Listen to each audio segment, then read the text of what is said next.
qui retournent dans mon pays, il y a plusieurs types de migrants qui reviennent au pays d'origine.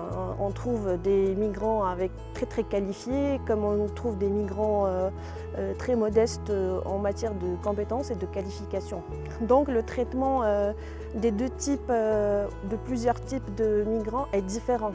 Mais c'est vrai qu'ils rencontrent beaucoup de défis en se réintégrant déjà dans la société, parce que là, ils ont vécu des années et des années dans une autre culture, et quand ils rentrent au pays, donc ils doivent se retrouver encore dans leur pays d'origine, parce que là, et même pour les enfants, dans le cas où il y a des enfants, il leur faut vraiment une réintégration déjà culturelle.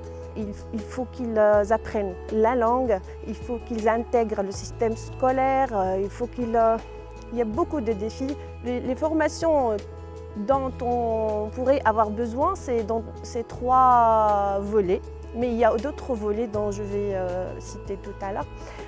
Sur le plan social, il y a la couverture sociale, l'assurance, il y a le rapatriement des corps, etc.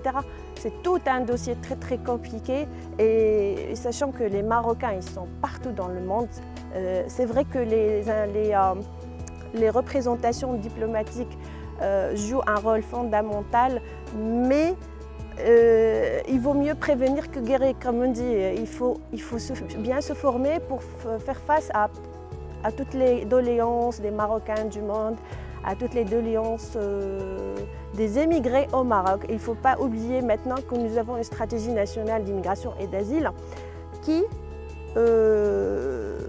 met les fondements d'une vraie stratégie de migration, parce que le Maroc n'est plus un pays d'immigration, mais maintenant il est un pays de transit, mais aussi d'émigration. Il y a beaucoup d'Africains qui viennent.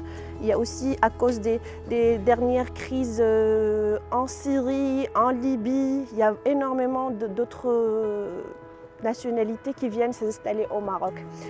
Il y a aussi des formations sur le plan des compétences, parce que nous avons au ministère un programme de mobilisation des compétences, parce que le Maroc a besoin de ces compétences à l'étranger pour le transfert de savoir-faire, pour le transfert de ce qu'ils ont appris à l'étranger, surtout dans des domaines comme l'écologie, tout ce qui est green jobs, etc. Donc on a besoin de ces compétences, donc peut-être une formation, comment les attirer, comment les mobiliser, comment les faire venir au Maroc pour le transfert de savoir et faciliter ce transfert.